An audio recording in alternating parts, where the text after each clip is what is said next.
সে অবতারেরও কথা বর্ণিত রয়েছে।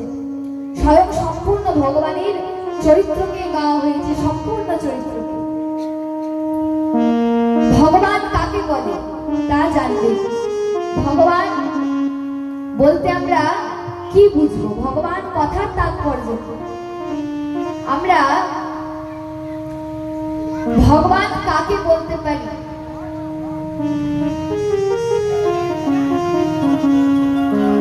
অনেক সময় অনেকে অনেক কিছুকে, অনেক জনকে ভগবান বলে আখ্যা দেয়, কিন্তু ভগবান কথার তাৎপর্যকে বুঝবেন, ভগবান কথার অর্থ কি, তারপর আমরা বুঝতে পারবো সে ভগবানের স্বরূপ কে, সেই স্বয়ং সম্পূর্ণ ভগবান। শাস্ত্রে তো বর্ণিত হয়েছে, কিন্তু ভগবান কথার তাৎপর্য কিন্তু বুঝতে হবে।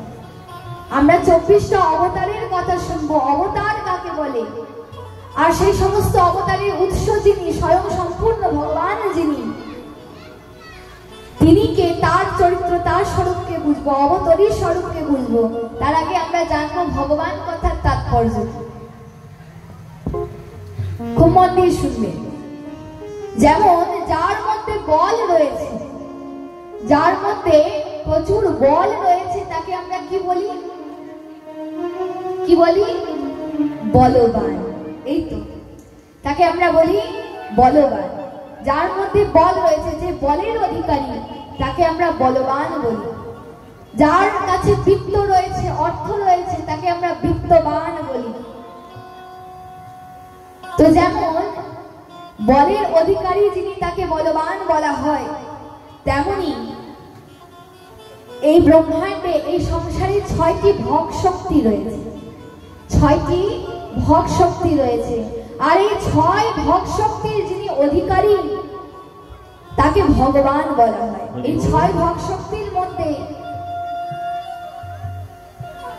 যে যে ভোগ শক্তিগুলি রয়েছে, সেই ভোগ শক্তি যার মধ্যে রয়েছে, তাকে ভগবান বলা চলে। আর যিনি 6 ভোগ শক্তি সম্পূর্ণ রূপে অধিকারী, 6 ভোগ শক্তি যার মধ্যে পরিপূর্ণ রূপে রয়েছে, তাকে স্বয়ং সম্পূর্ণ ভগবান বলা হয়। তাকে কোনো অবতার নয়, তিনি হলেন অবতরী, তাকে অবতরী বলা হয়। 6 ভোগ শক্তি কি কি? ঐশ্বর্য, বীর্য, শ্রী, যশ, জ্ঞান, বৈরাগ্য। ঐশ্বর্য, বীর্য, শ্রী, যশ, জ্ঞান, বৈরাগ্য, এগুলি কোনো সাধারণ প্রাকৃত নয়, অপ্রাকৃত। ঐশ্বর্য, বীর্য, শ্রী, যশ, জ্ঞান, বৈরাগ্য, এই 6 ভোগ শক্তি যার মধ্যে রয়েছে, সম্পূর্ণ রূপে রয়েছে, তিনি স্বয়ং সম্পূর্ণ ভগবান। আর তার যত অংশ রয়েছে, অংশ বা কলা অংশ, তাদেরকে অবতার বলা হয়, তারই অবতার। আর 24টা অবতার বর্ণিত হয়েছে এই ভাগবতে। আর তার মধ্যে স্বয়ং সম্পূর্ণ ভগবান অবতারীরও নাম আমরা পাবো।